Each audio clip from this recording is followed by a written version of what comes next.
బుర్రకథ చెప్పు నీకు. బుర్రకథనా జీవిత చరిత్ర ఏమో రాస్తా? అది తర్వాత మాట. బుర్రకథ చెప్పు. బుర్రకథ అంటే ఇట్లా చెప్తుంటారు అక్కడక్కడ విషయాలు. మన ఇది DD1 news. DD1 news news అందులో అవకాశం ఇప్పిమన్నట్టుంది. అవకాశం ఇప్పిండ్రి నాకు. భార్య భర్తలు ఇద్దరు వచ్చిర్రు. ఓకే, లక్ష్మీ పర్వతాల భర్త ఇద్దరు ఇద్దరు వచ్చిర్రు. వచ్చి మాకు అవకాశం ఇస్తారు సార్. దానికి రికమెండ్ ఎవరు చేసిర్రు? హెల్త్ కోడెల శివప్రసాద్. కోడెల శివప్రసాద్ రైట్. ఆయన రికమెండ్ చేసిండు. చేస్తేనే వీళ్ళకు ఈ టీవీలో ప్రోగ్రామ్ ఇచ్చిర్రు. అదే DD1 లో DD1 ప్రోగ్రామ్. ఓకే. అయితే ఆ ప్రోగ్రామ్ చెప్తేకు వాళ్ళకు 15,000 20,000 ఇస్తుండే అప్పట్లో. పెద్ద అమౌంట్ అది. అది అమౌంట్ వాళ్ళు బతుకుతుంటారు కదా, సరే బతకండి అని ఆయన రికమెండ్ కు సీఎం ఓకే చెప్పి ఇచ్చేసి NTR గారి దగ్గరకు వచ్చినారు. అట్లా ఇదైపోయింది, పరిచయం అయిపోయింది. ఆ పరిచయం తర్వాత ఎలక్షన్ మూమెంట్. ఇప్పుడు ఎలక్షన్ మళ్ళీ ఎలక్షన్లు ఉన్నాయి. ఎలక్షన్లో వీళ్ళకి ఇద్దరికి అరే వీళ్ళు ఉన్నారని వాళ్ళని పిలిచిండు. పిలిచి మీరు నా విషయంలో కొన్ని బుర్రకథగా చెప్పుర్రి అని ఆ స్కీమ్ అంతా రాసిస్తాడు ఆయన. ప్రజలకు ఉద్దేశించి చెప్పండి. ప్రజలకి అది రాసి ఇచ్చింది, అది చదవాలి, బుర్రకథలో చెప్పాలి. సార్ది ఇక్కడ మీటింగ్ ఉంటది కదా, వాళ్ళ ఇంకా ముంగడ పోయి చెప్పాలి. మీటింగ్ చెప్పగానే సార్ వస్తాడు మళ్ళీ వేరే దానికి వెళ్ళిపోవాలి. అట్లా కాన్ఫరెన్స్ లో 7 కాన్ఫరెన్స్లు, ఒక్క ఎమ్మెల్యే సీటుకు 7 కాన్ఫరెన్స్లు ఉంటాయి. ఎమ్మెల్యేకి 7 కాన్ఫరెన్స్లు ఉంటాయి. ఆ 7 కాన్ఫరెన్స్లలో వీళ్ళు మీటింగ్ పెట్టాలి. తర్వాత 7 కాన్ఫరెన్స్లకు ఒక్క ఎంపీ. అదే అంటున్నా. అయితే ఎమ్మెల్యేలు 7 కాన్ఫరెన్స్లు ఉంటాయి, ఒక ఎంపీ. అట్లా వీళ్ళు తిరుగుతూనే ఉంటే అట్లనే కంప్లీట్ పరిచయం అయిపోయింది. ఆయన నిడిచేసింది, ఈయనని పట్టుకున్నది. ఎట్లా పట్టుకుంది? ఇక ఇంతే, రోజు రావడము రూమ్ నెంబర్ 13 పైన ఆమెను పెట్టిండు. 13 లో పైన ఒక రూమ్ ఇచ్చినాడు. రూమ్ ఇచ్చి రూమ్ లో ఉంది. ఆమెకు ఒక అసిస్టెంట్ లక్ష్మీ పార్వతికి, ఆమె కూడా ఉంటుంటే. ఇక మేము 7 గంటల మటుకు ఉంటుంటాం. 7 గంటలకు వెళ్ళిపోతుంటుంటే, 7 గంటలకు వెళ్ళిపోయినాక ఈమె వస్తుండే కిందికి వస్తుంటే లోపల ఉంటుండే. అట్లా ఇక ఈమె కంటిన్యూ అయిపోయింది, క్లోజ్ అయిపోయింది. NTR గారు క్లోజ్గా అయిపోయింది. ఇక పిల్లలకు తెలిసింది. పిల్లలు మొత్తం అందరూ అటాక్ చేసేసారు. ఇంటికి వచ్చి కొట్టిర్రు. ఎవరిని? ఈమెన్, లక్ష్మీ పార్వతిని కొట్టిర్రు, చేసిర్రు. ఇక ఈయన ఏమంటలేడు, కామ్గా ఉంటున్నాడు, చూస్తూ కామ్గా ఉన్నాడు. ఇక మొండివాడు ఏమంటే ఇక అట్లా గమ్మునుకున్నారు. ఎవరు కొట్టింది ఎక్కువ? అంత పిల్లలందరూ కొట్టిర్రబ్బా. బాలకృష్ణ, హరికృష్ణ, అందరూ, పురంధరేశ్వరి, లోకమ్మ మెడ్రాస్ లో ఉంటది, లోకమ్మ బాగా కొట్టింది. మళ్ళా పులేంజేశ్వరమ్మ బాగా కొట్టేసారు. వాళ్ళ నాన్నగారిని తిట్టినారా ఏంది డాడీ? నాన్నని ఒక్క మాటలే, ఆయన తలకాయ వేసుకుని కింద నిలబడ్డాడు అంతే. కుర్చీ మీద కూర్చుంటూ ఇట్లనే ఇక కొట్టేది. వాళ్ళు ఇక మొండోడు పోనీ అని వదులుకున్నారు అంతే. ఇక అట్లా కంటిన్యూ అయిపోయింది ఆమె. సో పెళ్లి చేసుకున్నప్పుడు ఏం జరిగింది? ఆమె పెళ్లి చేసుకుంది కదా లక్ష్మీ పార్వతి NTR గారిని. పెళ్లి ఎట చేసుకుంటా? తిరుపతిలో చేసుకున్నాడు పెళ్లి. ఈయన నోరుతో చెప్పిండు అంతే, పెళ్లి చేసుకున్నా అని చెప్పిండు అంతే. ఓకే అన్నారు అంతే. పెళ్లి అంటే ఎట్లా పెళ్లి కావాలి? అంటే బహిరంగంగా ఆయన దాచుకోకుండా ఇట్లా గుసగుసలు అవన్నీ కాకుండా బహిరంగంగా నేను ఈమెతో జీవించాలనుకుంటున్నాను తిరుపతిలో చేసేసిండు అంతే. అంతే అంటే పద్ధతి ప్రకారం చేసుకోకపోయినా అందరికి మాత్రం చెప్పేసి ఉంటున్నాను. కానీ ఆ టైంలో మీరు గొడవ జరిగినప్పుడు చంద్రబాబు నాయుడు ఆయనది ఎట్లా ఉండే? అప్పుడు ఆయన ఏ విధంగా రెస్పాండ్ అయ్యిండు? చంద్రబాబు కూడా అగలేస్టే ఉండే. పిల్లలంతా ఒకటే, పిల్లలంతా ఒక కూడా ఫైట్ చేసిర్రే మాకు. ఇక తర్వాత సరే బాబా ఆమెను లోపల పెట్టుకోర్రి, మీరు బయటికి రావద్దు అని ఒక వారం రోజులు ఇవ్వరు రాలే. తర్వాత ఇక అందరూ ఒక్కొక్కరు వస్తూ ఉండిపోయింది. ఇంకా తర్వాత ఆమె ఎప్పటి నుంచి ఈ రాజకీయంలో జోక్యం చేసుకోవడం మొదలుపెట్టింది? ఇక ఆమె అప్పుడు Chandrababu revenue minister, finance minister um. రెండు ఆయన చూస్తుండే. తెలుగుదేశం గవర్నమెంట్ లో వారు మధ్యలో పోయినట్టుంది ఒకసారి గవర్నమెంట్. ఒకసారి పోయిందబ్బా. పోతే ఈయన వచ్చాడు కదా, విజయభాస్కర్ రెడ్డి ఉండే సీఎంగా. తర్వాత మళ్ళా అగెనెస్ట్ మళ్ళీ ఈయన ఓకే ఎన్టీ రామారావు గెలిచిండు, వచ్చిండు. అప్పుడు కూడా నేను ఆడనే ఉన్నా, ఆయనతోనే ఉన్నారు. ఆయనతోనే ఉన్నా. 225 సీట్లేమో వచ్చినాయి అప్పుడు. ఓకే. సో మళ్ళీ అధికారం వచ్చినప్పుడు లక్ష్మీపార్వతి కీరోలు ఉండే ఆమెది, అంత కొట్టినన్ని చేసినా ఆమె కీరోలుగా ఉండే. ఇక ఆడికెళ్ళి పతనం స్టార్ట్ అయిపోయింది ఎన్టీఆర్ గారిది. అంతే. అంటే అంత వెలిగి సినీ రంగంలో, ఇటు రాజకీయ రంగంలో ఒక ఆడ మనిషి వల్ల ఆ విధంగా అయిపోయింది.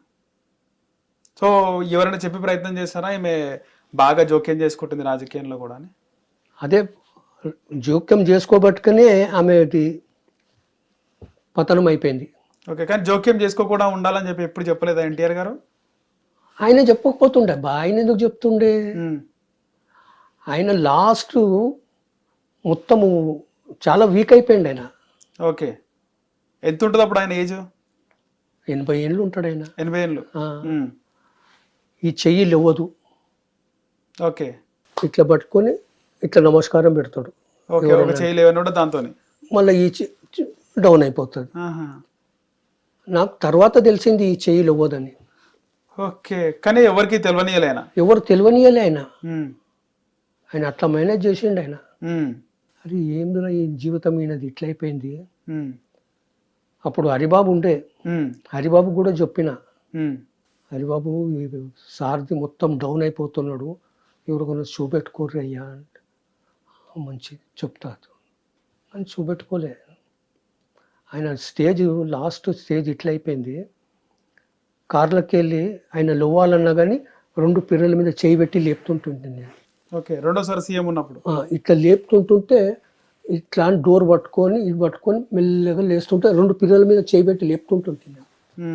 అంత వీక్ అయిపోయింది ఆయన. ఎందుకు అంత వీక్ అయింది? కానీ మనం మెంటల్ గానా, మానసిక టెన్షన్, మొత్తం టెన్షన్ అయిపోయింది ఆయనకు. ఓకే. ఇటు లక్ష్మీపార్వతి వల్ల, అటు కుటుంబ సభ్యుల వల్ల. అరే అమ్మాయి ఒకసారి డెంటింగ్ చేయించుకుంటున్నాడు మన ఎమ్మెల్యే కాలనీస్ ఎదురుగానే.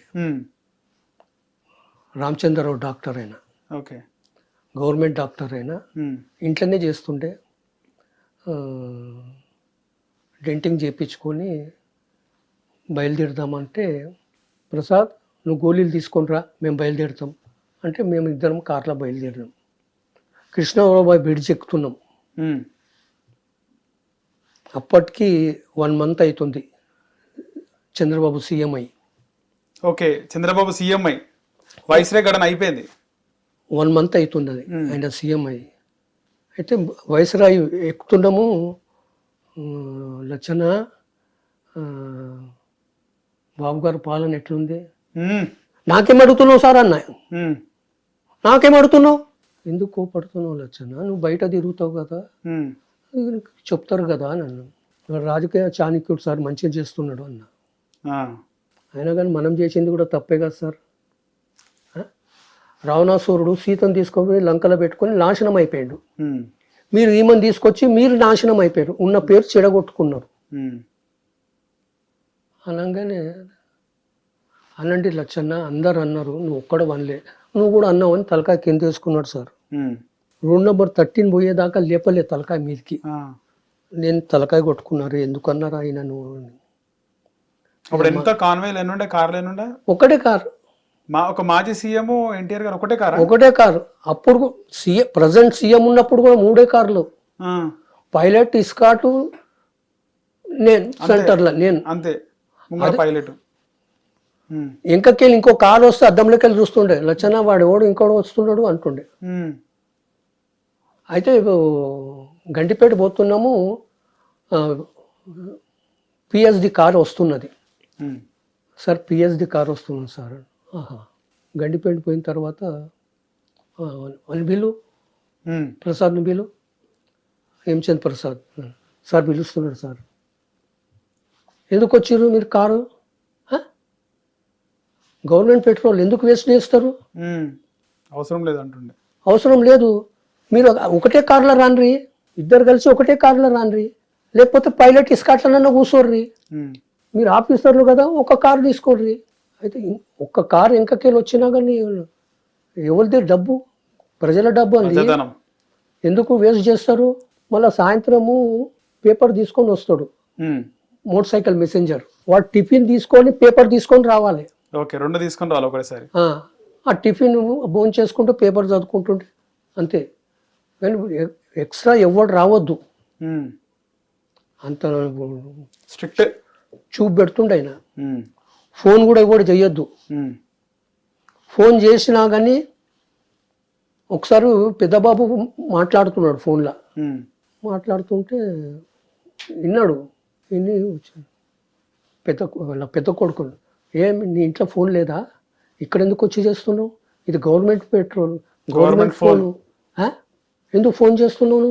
నీ ఇంటికాడికి వెళ్ళి చేసుకో, ఇక్కడ చేయకు. ఆపరేటర్ చెప్తుంటే రోజు ఎవరు ఫోన్లు చేస్తారో అన్ని రాసి లిస్ట్ తీసుకొచ్చి నాకు చూపెట్టు. ఇక లిస్టు చూస్తుండే ఇవాళ కొడుకుల పేర్లు అంటుంటే అన్ని టిక్ చేసేస్తుండే. అంత ఇది ఉంది. అయితే నా సీఎంగా దిగిపోయిన తర్వాత, అంటే చంద్రబాబు నాయుడు గారు సీఎం అయిన తర్వాత మీరు బయట తిరిగినప్పుడు మీరు అన్నగారు వెనకాల సెక్యూరిటీ అంటే గన్ మ్యాన్లు ఇద్దరే, ఖాళీ ఒక గన్ మ్యాన్, ఒక సెక్యూరిటీ అయినా కూర్చుంటుంటే కార్లో ఒక సెక్యూరిటీ అయినా కూర్చుంటుండే, వేరే వాళ్ళు ఎవరు తెలుసుకోలేదు. అయితే మేము రోజు నాచారం పోతుంటుంటాం. నాచారంకి వెళ్ళి అంబాసిడర్, అది కూడా తడక అంబాసిడర్,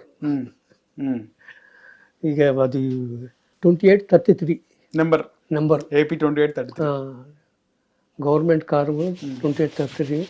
అది కూడా అసెంబ్లీ అవుతుంది అప్పుడు. ఈయన అప్పుడు ప్రతిపక్ష నాయకుడు. అసెంబ్లీ అవుతున్నది. ఆ రోజు ఈయన అసెంబ్లీకి పోలే.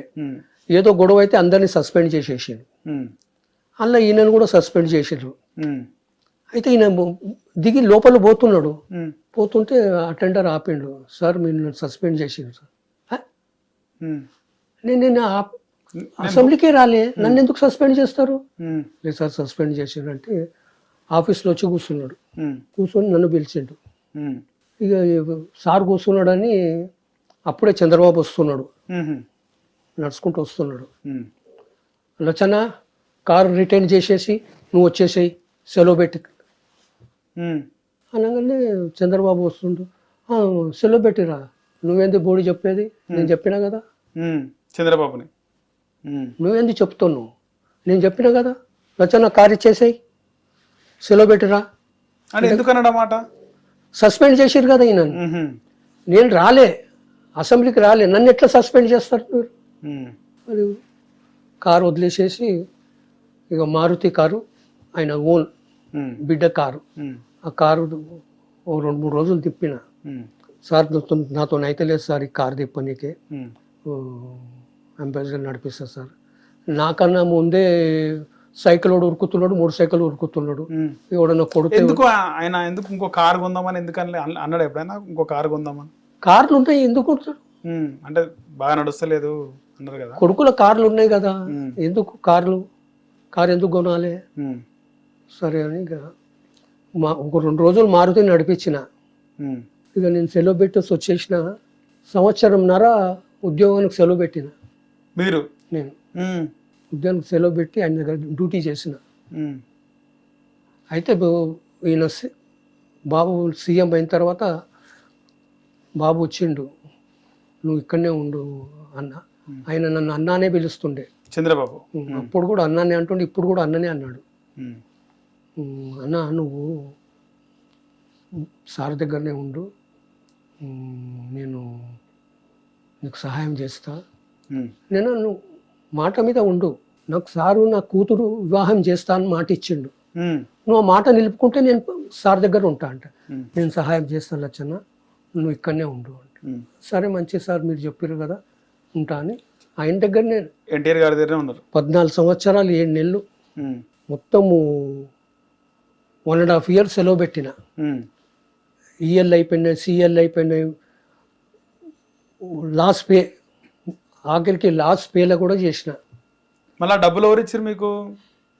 సార్ అయిండు, సీఎం అయిండు కదా, ఆ. మొత్తం చర్చి సైన్ పెట్టేసి కంటిన్యూ చేసేసిండు అన్ని. మ్మ్. మెడికల్, ఈఎల్, సిఎల్ అన్ని యాజిటేట్స్ వచ్చేసి అన్నీ అయిపోయినాయి. అసలు నిజంగా ఎన్టీఆర్ గారు చివరి రోజుల్లో చాలా బాధపడ్డారా? చాలా బాధపడ్డాడు ఆయన. మ్మ్. ఎందుకు బాధపడ్డాడు మ్మ్. అదే ఇంత మంచి జీవితం నడిపించి ఈమెను నాశనం అయిపోయిండు. ఈమెతో నాశనం అయిపోయినాడు. మ్మ్. ఆమె ఫ్యూచర్ తెలుసుకున్నాడు. మ్మ్. ఆమె ఫ్యూచర్ తెలుసుకుని కామ్ అయిపోయాడు. ఆమెను ఒక్క మాట అనలే ఆయన, అనలేదు, ఒక్క మాట అనలేదు. నిజంగా వైస్రాయ్ ఘటనలో ఎన్టీఆర్ గారి మీద చెప్పులు వేసినారని చెప్పి ఇప్పటికీ చాలా మంది మాట్లాడతారు కదా. ఏమేమి లచ్చన గారు అప్పుడు వైస్రాయ్ హోటల్ పోయే ముందు ఏం జరిగింది? మేము అసలు మన ఇక్కడికి రావాలని చూసుకున్నాం, మ్మ్. గవర్నర్ దగ్గరికి. ఓకే. రీజన్ ఇవ్వాలి కదా, ఎవరు? ఎన్టీఆర్ గారు. మ్మ్. రీజన్ ఇవ్వాలని గవర్నర్ దగ్గరికి పోతున్నాం. మ్మ్. పోతుంటే మళ్ళీ ఏమనుకున్నాడు ఏమో, కార్ తిప్పులొచ్చన్నా అన్నాడు. మ్మ్. ఇంటికి పోనీ అంటే మళ్ళీ ఇంటికి వచ్చేసినాం, రోడ్ నెంబర్ 13. మ్మ్. వచ్చి కార్ పెట్టేసి చేతన్ రథం తీయన్నాడు. మ్మ్. చేతన్ రథం తీసుకొచ్చిన అందులో కూర్చున్నాక మళ్ళీ మూవ్ అయినాం. మూవ్ అంగానే అందులోకి వెళ్ళి నా దగ్గర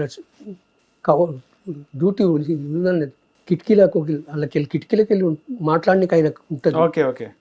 లచ్చన్న కార్ ఆపు అన్నాడు, ఆమెను వీలు అన్నాడు. అరే. అదే ఆమె ఎందుకు సార్, మనం పోదాం, లేదు పిలువు ఆమెను అంట. అప్పటికి ఆడికి పోదామని, వైస్రాయ్ హోటల్ పోదామని. మ్మ్. అయితే ఆమెను పిలిచిండు, మోహన్, పిఏ మోహన్ పిలిచిండు. పిలిచగానే ఆమె వచ్చింది. వచ్చగానే ఆమెను ఎంత తీసుకొస్తున్నావు సార్, అయితే ఇంకా నాశనం అన్నావు సార్. మ్మ్. నాశనం సార్ ఇది, మ్మ్.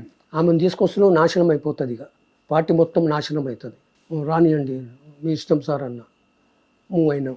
ఎవరెవరు ఉండే అప్పుడు? ఇంకా నాయకులు ఎవరెవరు ఉండే? పరిటాల రవి, మ్మ్. ఈమె. ఓకే. దేవినే నెహ్రూ కూడా ఉన్నట్టున్నారు. లేడు. ఆయన ఏమనలేదా? పరిటాల రవి గారు ఏమనలేదా వద్దని చెప్పి? మ్మ్. పరిటాల రవి తీసుకొని వచ్చిండు. ఆమె లోపలనే, ఆమె దగ్గర లోపలనే ఉన్నాడు. మ్మ్. ఆమెతో మాట్లాడుతున్నాడు. పరిటాల రవి తీసుకొచ్చి మీటింగ్ పోయినాక నేను నాశనం సార్ అన్నేసిన. డైరెక్ట్ ఆయన ముక్కనే అనేసిన, మ్మ్. పోనీయండి మ్మ్. వైస్రాయ్ పోనీయండి. అలాగే పైనుంచే వచ్చినాడు. వైస్రాయ్ పోనీయండి అంటే వైస్రాయ్ పోయినాం. పోయే మటుకు గేట్ క్లోజ్ చేసింది అక్కడ. మ్మ్. ఈయనను చూసిండ్రు. ఈయనను చూసగానే అందరూ ఎన్టీఆర్ జిందాబాద్, ఎన్టీఆర్ జిందాబాద్ ఒలుతున్నారు, లోపల నుంచి లోపలికి వెళ్ళి ఒలుతున్నారు. మ్మ్. అగర్ ఈమెను తీసుకొని రాకపోతుంటుంటే మ్మ్. అందులోకి వెళ్ళి ఓ 5-6 మంది చొప్పు వేసిర్రు. ఎందుకు వేసారు చెప్పు? అసలు ఏం జరిగింది క్లియర్గా చెప్పండి. ఈమెను చూసి వేసిర్రు. అంటే ఎందుకు వేసినారు ఆమె చూడంగానే? ఈమెను చూసగానే కోపం, అందరికి కోపం. మ్మ్. ఈమె మీద చొప్పేసిర్రు. నువ్వెందుకు వచ్చినావు అని చెప్పి. ఈ చొప్పేసంగానే నా మీద వేసిర్రు అనుకోండి సార్. అయితే పరిటాల రవి మీటికెళ్ళు దిగుతున్నాడు. నేను ఎందుకు దిగుతున్నావా, ఎందుకు దిగుతున్నావు చెప్పు. అన్నం మీద చొప్పేసారు. అన్నం మీద ఎందుకు వేసారు? ఆమె మీద వేసారు చెప్పు. అన్నం మీద ఎవరైనా వేస్తారా? అనగానే ఆయన కామ్ అయిపోయాడు. కరెక్ట్ నువ్వు రచన అని మీదికి వెళ్ళిపోయాడు. ఇక బండి తిప్పు అన్నాడు. వాళ్ళకి ఏం పెట్టిండంటే, మీరు పోయినా కానీ, ప్రజెంట్గా పోయినా కానీ తర్వాత రిజల్ట్ చెప్పిచ్చేస్తాడు, డిజాల్వ్ చేస్తాడు, వేరే వాళ్ళకి ఇస్తాడు, టికెట్లు వేరే వాళ్ళకి ఇస్తారు. మీ అందరికీ డిజాల్వ్ చేసి మీకు ఎవరికి ఇవ్వరు టికెట్లు. అది ఆ టెన్షన్లో పెట్టేసిండు వాళ్ళని. అగర్ సారు తప్పిదారు ఈయన ఒక్కడే పోతుంటుంటే, రండి బ్రదర్ అని నాకు చెప్తుంటే అందరూ వచ్చేస్తుంటారు. ఈయన చేసింది తప్పు, ఈమెను తీసుకుపోయింది తప్పు. ఈమెను చూసి ఈమె మీద చేసేది చెప్పు, ఆయన మీద ఎందుకు వేస్తారు? ఆయన మీద ఎవరు వేయరు. అసలు ఫ్యూచర్ లేదే లేదాడ. ఇక ఆడికి వెళ్ళి పోనీ రోడ్ నెంబర్ 13 అంటే పోయినాం. చేతన్ రథం పెట్టేసిన, కారు తీయంటే కారు తీసిన, నాడు గవర్నర్ దగ్గరికి అన్నాడు. మూవ్ అవుతున్నాము, అప్పుడే రజనీకాంత్ వచ్చిండు. ఓకే. ఇంటికి వచ్చాగానే రండి బ్రదర్ అన్నాడు. అప్పుడు ఇంకా కూర్చోమంటే ఇక ఇద్దరు ఇంకనే కూర్చున్నారు. మూవ్ అవుతున్నాము, రాజ్భవన్ రోడ్కి వచ్చినాం. First staff college, second nursery, నర్సుల college ఉంటుంది, తర్వాత లిక్వి గెస్ట్ హౌస్, తర్వాత రాజ్భవన్. ఈయన ఇక్కడ ఈడనే చెప్పిండు, సార్ నా మాట వినండి, మీరు ఈమెను పక్కకు పెట్టుకోర్రి, అందరు ఎమ్మెల్యేలను తీసుకొస్తాం మీ దగ్గరికి. ఎవరన్నారు? రజనీకాంత్ అన్నారా? ఈమె మీకు తగదు, మీరు నా మాట వినండి. లే బ్రదర్, ఆమెనే కావాలి, ఆమె ఉంటుంది, ఆమెతో కాదు. అయితే కారు ఆపండి, నేను దిగిపోతాను అంటే స్టాప్ కాలేజ్ కాడ కారు ఆపేసిన. దిగిండు, నమస్కారం పెట్టి వెళ్ళిపోయిండు. స్టాప్ కాలేజ్ రజనీకాంత్ గారు వెళ్ళిపోయిండు అంతే. పోయి ఆడికెళ్ళి రాజీనామా ఇచ్చి రిటర్న్ వచ్చేసినాం. ఇది అయింది అసలు మాట. ఇంటికి వచ్చినాక ఏం జరిగింది? ఇక ఇంటికి వచ్చినాం బాబా. ఇంటికి వచ్చినాక ఈయన ప్రమాణ స్వీకారం చేసుకొని ఈయన బాబు గారు వచ్చిండు. వస్తే బాబుని కూడా తిట్టిండు, కలవలే బాబుతో. ఇంటికి వచ్చిండా బాబు? తిట్టిండు, కలవలే బాబుతో. బాబు కిందికి వచ్చినాక, అన్నా నువ్వు ఇక్కడనే ఉండు, ఏమైనా ఉంటే నాకు చెప్పు అని చెప్పు. నేను సార్ నేను ఉండమంటే ఉంటా, దానికి ఏం లేదు, నేను నా బిడ్డ పెళ్లి చేస్తానే నా మాట ఇచ్చిండు. లచ్చన్న నేను చేస్తా, లచ్చన్న నీకు నేను సహాయం చేస్తా. సరే నమస్కారం సార్ అని పంపించేసి వెళ్ళిపోయిండు ఆయన. వాళ్ళు చేసిన సహాయం చేసిండా? ఆయనకి ఎప్పుడు మటు చేయలేము. మొన్న 23 తారీఖు నాడు కలిసిన. మొన్న రీసెంట్గా ఎక్కడ కలిసినారు? ఇంటికాడే. ఆంధ్ర పోయినారా? లేదా హైదరాబాద్ ఇంటికి. హైదరాబాద్ ఇంటికి వచ్చిండు ఆయన. ఏది మార్చి 23 తారీఖు? 23 తారీఖు నాడు సాయంత్రం 3 గంటలకు రా అంటే 3 గంటలకు పోయినా. పోయి సెక్రటరీలకు చెప్పిన, ఉండమన్నాడు.